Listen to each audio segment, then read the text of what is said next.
तो आज हम बात करने वाले हैं कि किस तरह पाकिस्तान गरीब होता जा रहा है और बार बार कर्जे लिए जा रहा है, जिससे पाकिस्तान के कर्जे बहुत ज्यादा बढ़ रहे हैं। पाकिस्तान की एक्सपोर्ट सिर्फ 30 बिलियन डॉलर्स प्लस है और कर्जा तकरीबन 250 अरब डॉलर्स है।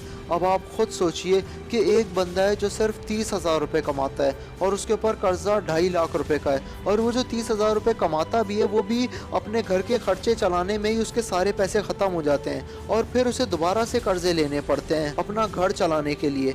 तो वो 2.5 लाख रुपए कर्जा कैसे उतारेगा? वही हाल है बिल्कुल पाकिस्तान का। और अभी कुछ अर्सा पहले ही पाकिस्तान ने 6 अरब डॉलर्स का लोन लिया था IMF से, और ये 22वीं बार लोन लिया है पिछले 30 सालों के अंदर। जब पाकिस्तान कर्जे ही लिए जाएगा और लिए गए कर्जों को उतारेगा ही नहीं तो पाकिस्तान तरक्की कैसे करेगा? आइए जानते हैं इस वीडियो में। तो सबसे पहले बात करते हैं पाकिस्तान के ही एक मिनिस्टर हैं जिन्होंने एक प्रेस कॉन्फ्रेंस के अंदर पाकिस्तानी अवाम से ये रिक्वेस्ट की है कि वो चाय की एक प्याली कम कर दें, कि हम चाय की एक एक प्याली 2-2 प्यालियां कम कर दें, क्योंकि जो चाय हम इंपोर्ट करते हैं वो भी हम उधार लेकर इंपोर्ट करते हैं। उसकी वजह यह है कि पाकिस्तान पूरी दुनिया का सबसे बड़ा टी इंपोर्टर है, यानी सबसे ज्यादा चाय की पत्ती पाकिस्तान आती है पूरी दुनिया से, और सिर्फ चाय की पत्ती खरीदने के लिए पाकिस्तान 600 मिलियन डॉलर खर्च करता है। और उसके अलावा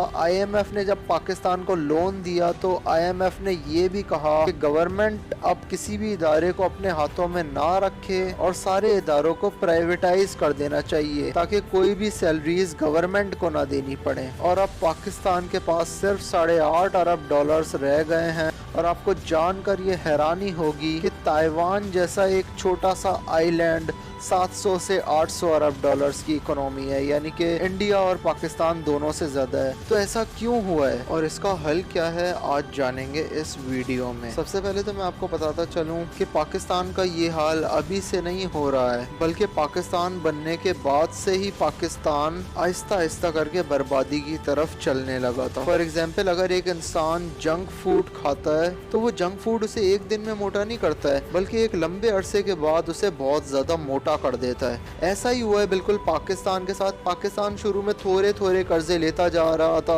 IMF से, वर्ल्ड बैंक से और चाइना से भी, लेकिन पाकिस्तान को नहीं लग रहा था कि पाकिस्तान इतनी ज्यादा बर्बादी की तरफ जा रहा है। उनको लगता था छोटे मोटे कर्जे हैं, उतार देंगे, एक वक्त आएगा कि सारे कर्जे उतर जाएंगे, लेकिन ऐसा हुआ नहीं। पाकिस्तान बार बार कर्जे लेता रहा और पिछले 30 सालों के अंदर 22 बार कर्जे ले लिए। लेकिन अब यहाँ पे सवाल ये उठता है कि अब पाकिस्तान को कभी भी कोई अच्छा हुक्मरान नहीं मिला जो पाकिस्तान को किसी अच्छी राह की तरफ लेके जा सके। तो देखें, जब 1947 के अंदर पाकिस्तान आज़ाद हुआ था और 1948 के अंदर पाकिस्तान के फाउंडर की डेथ हो गई थी, तो उस टाइम पे लियाकत अली खान के हाथों में हुकूमत थी, वो प्राइम मिनिस्टर थे पाकिस्तान के। लेकिन 1951 में उनका भी मर्डर कर दिया गया और उसके बाद फिर पाकिस्तान की सियासत का बहुत बुरा हाल होना शुरू हो गया। 1955 से लेकर 1958 तक 6 प्राइम मिनिस्टर्स चेंज हुए हैं, और जहाँ पे हर एक लीडर सिर्फ हुकूमत संभालने के लिए अपनी जिंदगी जी रहा होता है, ना कि लोगों के फायदे के लिए।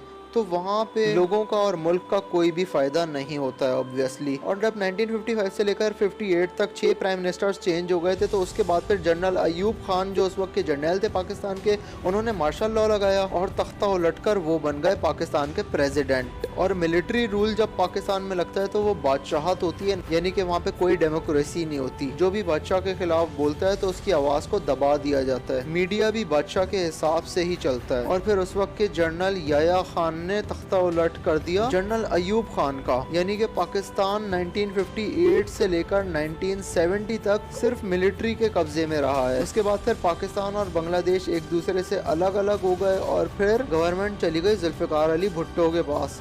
और अच्छी बात तो ये है कि जुल्फिकार अली भुट्टो के टाइम पे ही मेरे अब्बू को जॉब मिली थी। उसके बाद फिर 1978 के अंदर मिलिट्री रूल लगा दिया जनरल जियाउल हक ने, और 1979 के अंदर जुल्फिकार अली भुट्टो को कत्ल के इल्जाम में फांसी हुई। अब ये बात सच है या नहीं कि उन्होंने कत्ल किया था या नहीं, ये तो मैं नहीं जानता। लेकिन फिर 1978 से लेकर 1988 तक पाकिस्तान के अंदर मिलिट्री रूल ही रहा, और जियाउल हक इतने ज्यादा चालाक थे कि उन्होंने गवर्नमेंट भी अपने हाथों में ले ली थी और आर्मी से भी उन्होंने रिजाइन नहीं किया था, यानी अब आर्मी भी उनके हाथों में थी और गवर्नमेंट भी उनके हाथों में थी। 1988 के अंदर जनरल जियाउल हक का तैयारा क्रैश कर गया और जनरल जियाउल हक इस दुनिया से चले गए। लेकिन जनरल जियाउल हक के टाइम पे जो भी उनके खिलाफ आवाज उठाता उसको कोड़े मारे जाते थे।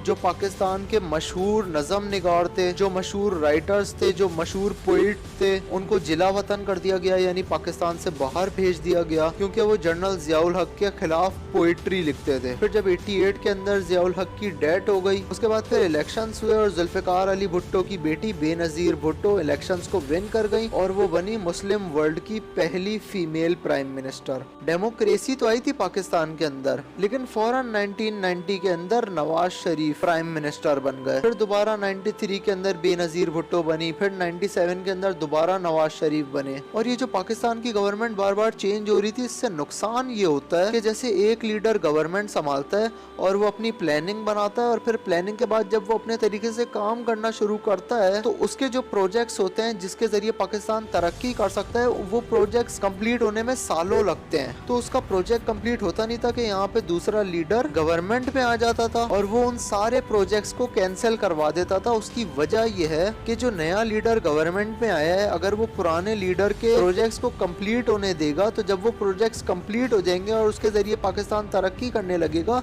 तो नए लीडर को वोट कोई भी नहीं देगा, सारे लोग वोट पुराने लीडर को देंगे क्योंकि प्रोजेक्ट पुराने लीडर ने ही स्टार्ट करवाया था। और फिर इस तरह हर 2, 3, 4 साल बाद पाकिस्तान की गवर्नमेंट चेंज होती रही। उसके बाद 97 के अंदर जब नवाज शरीफ आए तो फिर 2001 के अंदर उन्हें खबर मिली कि जनरल परवेज मुशर्रफ उनका तख्ता उलटने वाले हैं, तो उन्होंने जनरल परवेज मुशर्रफ का तैयारा हाईजैक करवा लिया। तो उस वक्त नवाज शरीफ को फांसी की सजा सुनाई गई थी, लेकिन अमेरिका की वजह से वो बच गए और उन्हें जिला वतन कर दिया गया, यानी उन्हें बाहर मुल्क भेज दिया गया कि वो कभी पाकिस्तान वापस नहीं आ सकते हैं, एक लिमिटेड टाइम के लिए पाकिस्तान वापस नहीं आ सकते हैं। और फिर 2001 के अंदर जनरल परवेज मुशर्रफ ने मिलिट्री रूल लगाया और फिर से पाकिस्तान के अंदर डेमोक्रेसी खत्म हो गई और बादशाहत शुरू हो गई। फिर 2008 के अंदर इलेक्शंस हुए और फिर से पीपल्स पार्टी ने चौथी मर्तबा इलेक्शंस को विन किया, लेकिन उस टाइम पे पाकिस्तान के हालात बहुत ही ज्यादा बुरे हो चुके थे। 2009 के अंदर श्रीलंकन क्रिकेट टीम की बस के ऊपर फायरिंग हो गई, जिससे पाकिस्तान के अंदर क्रिकेट को बैन कर दिया गया और पाकिस्तान का टूरिज्म सेक्टर टोटली बर्बाद हो गया। और टूरिज्म सेक्टर इतना मजबूत होता है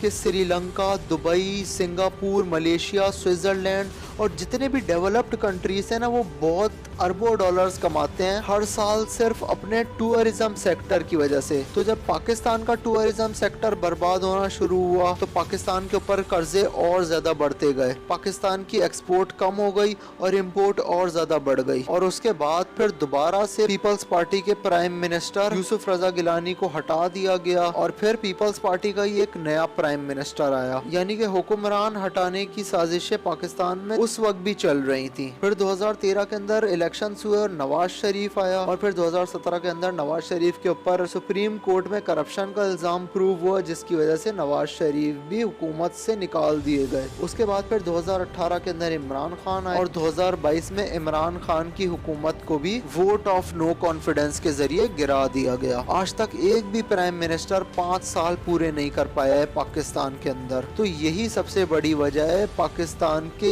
इस हाल में होने की, कि जितने भी लीडर्स होते हैं वो सारे के सारे सिर्फ कुर्सी के लिए जिंदगी जी रहे होते हैं, सिर्फ हुकूमत पाने के लिए जिंदगी जी रहे होते हैं। अब इसका सॉल्यूशन क्या है? सॉल्यूशन ये है कि पाकिस्तान को अपने स्कूल्स के अंदर फाइनेंशियल एजुकेशन देनी पड़ेगी। पाकिस्तान के स्कूल्स के अंदर डिग्री और रट्टे पे बहुत ज्यादा फोकस किया जाता है। पाकिस्तान के स्कूल्स के अंदर बिजनेस की एजुकेशन देनी पड़ेगी ताकि पाकिस्तान के अंदर बड़े बड़े एंटरप्रेन्योर्स पैदा हों और वो बड़ी बड़ी कंपनीज लगा सकें, जिसके जरिए पाकिस्तान की एक्सपोर्ट्स बढ़ सकें। तो उम्मीद करता हूँ कि सारी चीजें आपको अच्छे से समझ आ गई होंगी। वीडियो को कर दीजिए लाइक और ऐसी इंटरेस्टिंग वीडियोस देखने के लिए बेल आइकन को ऑल कर दीजिए ताकि आपको वक्त पे नोटिफिकेशन आ जाए। मैं मिलूंगा अगली वीडियो में, तब तक के लिए गुड बाय।